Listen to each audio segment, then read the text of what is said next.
गोयलच्या घरच्यांची 12 तास चौकशी करण्यात आली। आई पूजा गोयल, वडील प्रवीण गोयल आणि मुलगा साहिल गोयल म्हणजे सियाचा भाऊ या तिघांची सुद्धा वेगवेगळी चौकशी करण्यात आली। साधारण 12 तास ही चौकशी सुरू होती। पोलिसांनी कुटुंबाला काही प्रश्न विचारले, त्यातले महत्त्वाचे 10 प्रश्न आणि त्यांनी दिलेली उत्तरं काय आहेत तेच आपण या व्हिडिओतनं समजून घेणार आहोत। नमस्कार, मी देवयानी आणि तुम्ही बघताय मुंबई तक।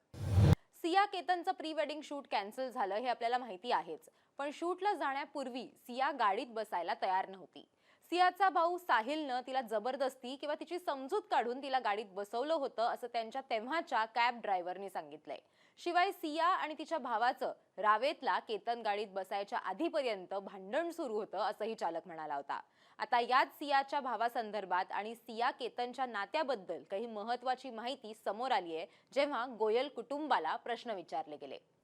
पहिला प्रश्न, तुम्हाला सिया आणि चेतनच्या मैत्री आणि प्रेमाबद्दल माहिती होतं का? याला घरच्यांनी उत्तर दिलंय की आम्हाला याबद्दल काहीही माहिती नव्हतं।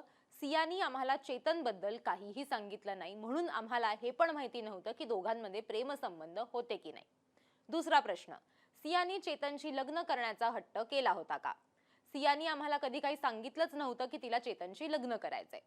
तिसरा प्रश्न, सियाच्या सहमतीनं केतनशी लग्न ठरवलं होतं का? केतनचं स्थळ मित्तल कुटुंबाकडून आलं होतं। आम्ही आधी सियाला केतन अग्रवाल बद्दल सांगितलं आणि त्याचे फोटो दाखवले। ती हो म्हणाली, त्यानंतरच अग्रवाल कुटुंबाशी आम्ही बोललो। लग्न ठरण्याच्या अंतिम बोलणी आधी पुन्हा आम्ही तिला विचारलं होतं की तिला केतन आवडलाय का? त्यावर ती हो म्हटल्यावरच आम्ही त्यांचा साखरपुडा केला असं उत्तर दिलं।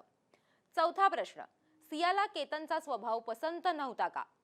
लग्न ठरल्यानंतर दोघांचं बोलणं सुरू झालं। साखरपुडा झाल्यानंतर दोघं अनेकदा भेटले, एकत्र फिरायला गेले। केतन अनेकदा घरी पण आला होता, पण सियानं केतनचा स्वभाव आवडत नाहीये अशी कुठलीही तक्रार आमच्याकडे केली नव्हती असं उत्तर दिलं। पाचवा प्रश्न, सियावर केतनशी लग्न करण्यासाठी प्रेशर टाकलं जात होतं का? याला त्यांनी असं उत्तर दिलंय की सिया असं कधीच नाही म्हणाली की ती जबरदस्ती लग्न करतेय। ती आमची लाडकी लेक आहे, म्हणून आम्ही तिच्यावरती कधीच प्रेशर नाही टाकलं। सहावा प्रश्न, तुम्हाला हे माहित नव्हतं का की लग्न ठरल्यावरही सिया चेतनला म्हणजे तिच्या बॉयफ्रेंडला भेटत होती? आम्हाला याबद्दल काहीच माहिती नव्हतं। सातवा प्रश्न, तुम्हाला साहिल आणि चेतन मित्र आहेत हे माहिती नव्हतं? साहिलनी स्वतः सांगितलं की तो चेतनचा मित्र आहे। दोघं क्रिकेट खेळायला एकाच मैदानावर भेटायचे। साहिलचे अनेक मित्र आहेत, त्यातला एक चेतन असेल, पण आम्ही दोघांना कधीही एकत्र बघितलेलं नाही। हा सातवा आणि महत्त्वाचा प्रश्न। आता पुढचा आठवा प्रश्न बघा, केतनच्या हत्येच्या कटाबद्दल तुम्हाला माहिती होती का? त्याच्यावरती त्यांनी असं उत्तर दिलंय की आम्हाला आजही विश्वास बसत नाहीये की सिया असं काहीतरी करू शकते। केतन आमच्या घरी यायचा, सिया सोबत फिरायला जायचा, आम्ही कायम दोघांना हसत खेळत बघितलं होतं, म्हणून आम्हाला कधीच संशय नाही आला की काहीतरी कट शिजवला जातोय। नववा प्रश्न, सिया आणि केतनमध्ये काही गंभीर समस्या आहेत असं तुम्हाला वाटलं होतं का? त्याच्यावरती कुटुंब असं म्हणालं की आम्हाला असं कधीच वाटलं नाही। दोघं नीट भेटायचे, नीट राहायचे, कुटुंबासमोर त्यांच्यात कधीही वाद नाही झाला। आणि 10वा प्रश्न, सियाच्या वागण्यात काही बदल दिसला का, ज्यानं असं काहीतरी कट शिजतोय असं तुम्हाला वाटेल? त्याच्यावरती कुटुंबाचं असं म्हणणं पडलं की त्यांना कधीच वाटलं नव्हतं की सिया अशा प्लॅनिंग किंवा कटाचा भाग असू शकते।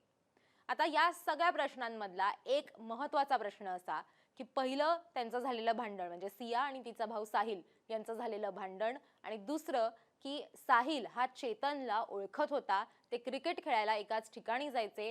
आपण सिया आणि चेतनचे सुद्धा अनेक व्हायरल फोटोज व्हिडिओज बघितलेत मॅच बघतानाचे, त्याच्यामुळे साहिल म्हणजे तिचा भाऊ आणि चेतन हे एकमेकांना ओळखत होते, हे सुद्धा याच्यातनं आता समोर आलेलं आहे।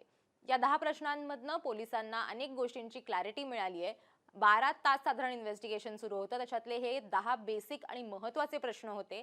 अशीच माहिती जी असेल, जे कुठले अपडेट्स असतील या सगळ्या प्रकरणातले, ते घेऊन आम्ही वेळोवेळी तुमच्या समोर येत राहणार आहोत। हा व्हिडिओ तुम्हाला कसा वाटला ते मला कमेंट करून नक्की सांगा, आणि असेच व्हिडिओज बघण्यासाठी मुंबई तकला सबस्क्राईब करायला विसरू नका।